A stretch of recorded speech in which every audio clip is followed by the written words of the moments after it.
Rubén is going to talk about our recent work on benchmarking, and well, we have 15, 20 minutes or something like that. 15. Right. Yeah. Go ahead. Okay, so today I will talk about benchmarking quantum computers towards standard performance evaluation approach. First, I will talk about a little introduction about the benchmark, and then I will show you the main result of this article.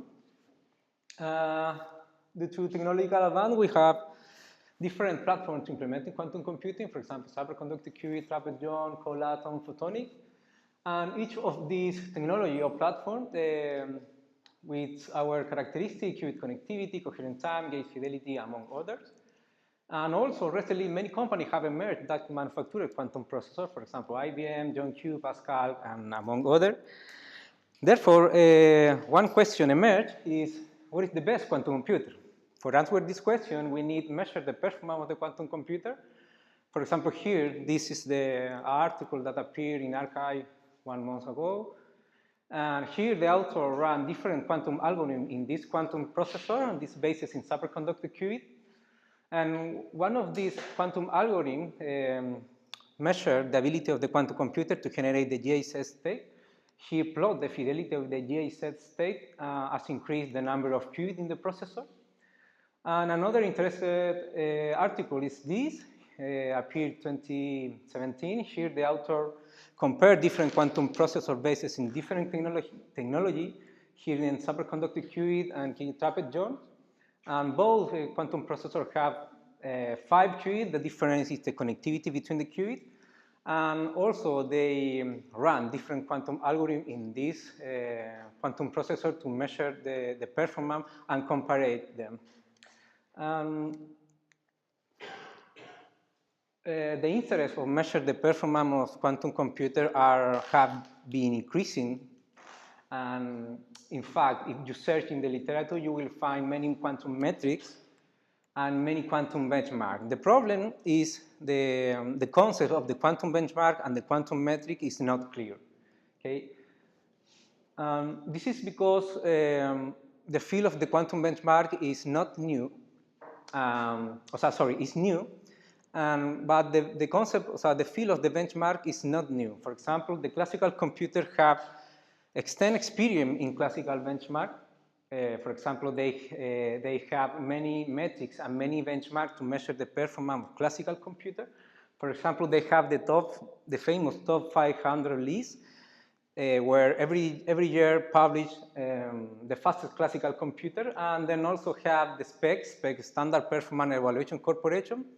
That is a no-profit corporation that established standardized benchmark metrics and tools to evaluate the performance of classical computer. And for this reason, we believe that it's very necessary to learn about the classical benchmark. Therefore, in this article, we focus in the experience in the classical benchmark in order to give a clear definition about the quantum benchmark metrics and give general guidelines to practitioners design a good benchmark and design a good metrics. Okay. First, let's start. What is a quantum benchmark? Quantum benchmark is a test or set of tests to measure or evaluate the performance of quantum processor for a specific task. And what is a metric? Metric allows us to quantify the performance of a quantum processor. Okay. In general, the benchmark works like this scheme. Here, you run the benchmark in a quantum processor. The quantum processor processes the information and returns the data to benchmark. And benchmark takes this data and to compute the metric in order to quantify the performance. What is important? Measure the performance, because we can know the strength and weakness, area for improvement, the device capability, and compare different quantum devices. This is very important. And the first guideline that we propose talk about what is the quality attribute that a good benchmark should satisfy. For example, a good benchmark should be relevant, that should provide relevant information about the performance of quantum computer, for example, speed, quality, accuracy, energy consumption, and among other. Reproducibility, the idea is you run again the benchmark, you should be able to reproduce the same results. And fairness, the idea is that each platform should compete with its future without introduced bias, verifiability. The benchmark should define a specific methodology to verify the result of the quantum of the benchmark, and usability should be easy to use. Okay, and the guideline 2 talk about the quality attribute that a good metric should satisfy. Okay, a metric should be practical. That means the time that you require to compute the metric is viable or should be a reliable or a realistic time. For example, if you need a time that scales exponentially with the number of qubits, it's not realistic time, but if you need a time that scales polynomially with the number of qubits, it's better than the first case. It's more realistic. And repeatable, the idea is that if you compute again the metric, you should be able to reproduce or obtain the same result. And reliable, if you have two different quantum computers, for example, the computer E is better than the computer B, the performance, the metric that indicates it, and linear twice value of the metric indicate or means twice performance of the quantum processor, and consistent, the metric have the same definition across the different platforms, across the different technology. Okay, and let's see example. Quantum volume is a very famous metric that was created by IBM, quantify the largest square random quantum circuit that a quantum processor can successfully run. This is a quantum circuit in the test. First, this is a permutation layer between the qubits. And second, you have two random qubit gates. And these two layers compose call it one quantum volume layer, okay?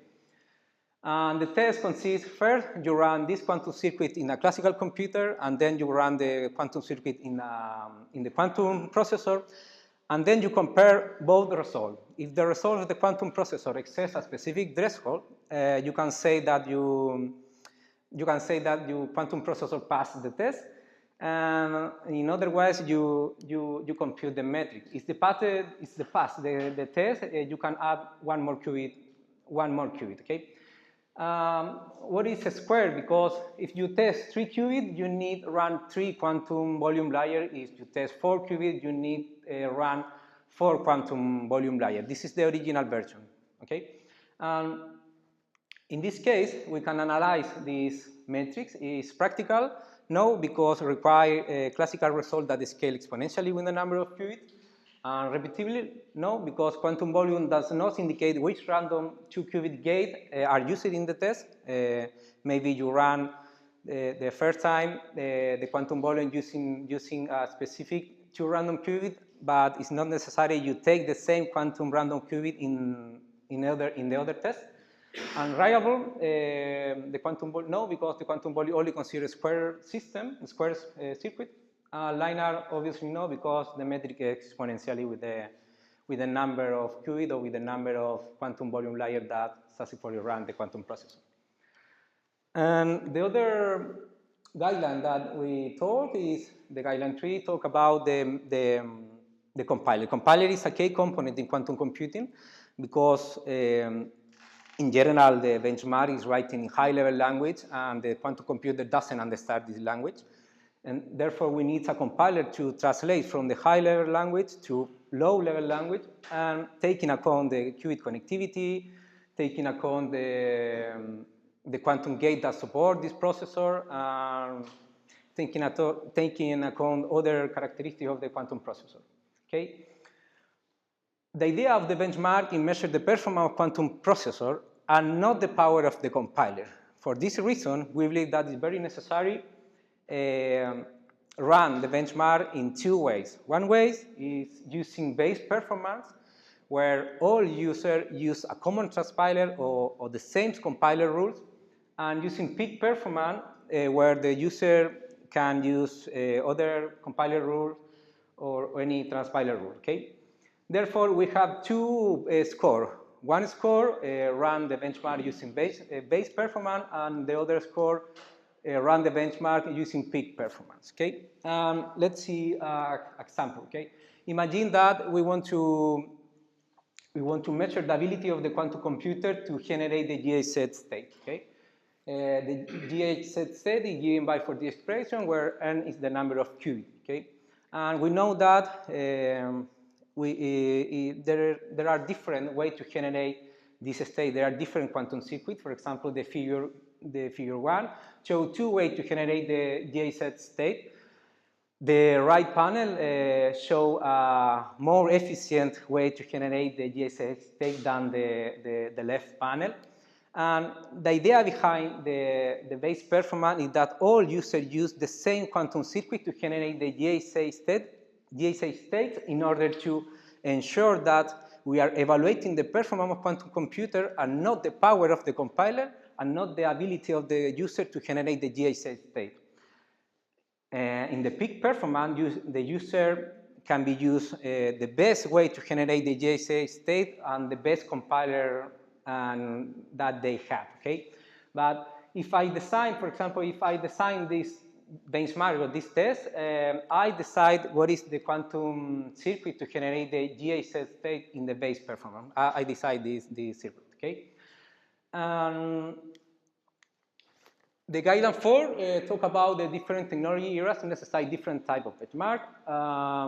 We know that in the next era, the quantum computers are very noisy. Therefore, the idea here in this era is that the quantum computer is using simple algorithm. And therefore, in the post-Nquire era, we can use more complex algorithms, okay? And the 5 guidelines talk about we don't rely only in a single benchmark. The idea is test the quantum computer using different benchmark suite. This is the 5 guidelines that we propose. And finally, we propose the creation of a standard performance evaluation for quantum computer. This is similar to the classical version. Should be a no-profile corporation that establish a standardized benchmark, tools, metrics to measure the performance of quantum processor. The member of this organization, the hardware and software vendor, public administrations, scientific community, and all people and all companies that interested in quantum benchmark in order to ensure that all quantum devices are evaluated using the same criteria to help us to identify areas for improvement and reduce bias when evaluating the quantum computer, okay? This is the main objective of this organization. In summary, in this article, we have proposed clear definition for the concept of quantum benchmark and quantum metric. We propose guidelines to practitioners design good benchmarking and good metric. We have proposed the creation of specs that establish standardized metrics and benchmark. The next step, the idea with Michael is we want to design a test suite to measure the performance of quantum processor, taking account the guideline that we propose in this article in the previous slides. Okay, this is the idea. This is all. This is my presentation, and thank you for your attention.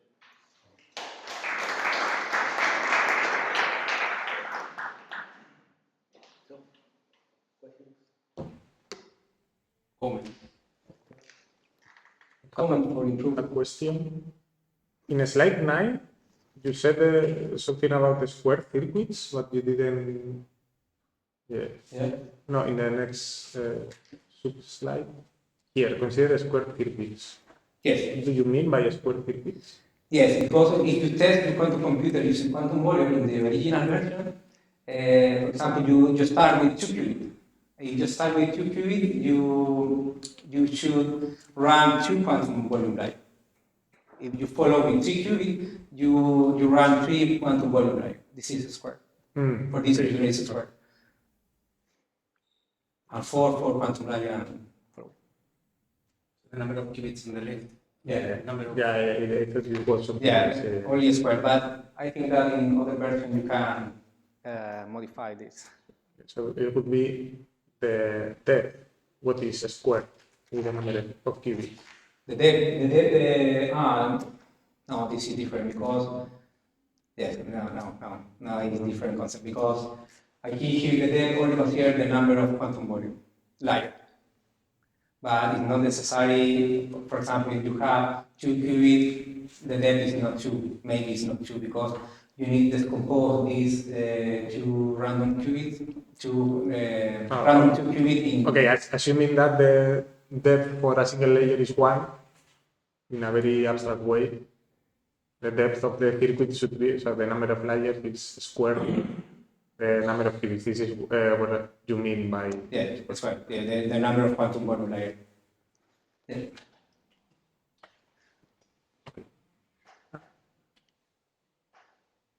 Here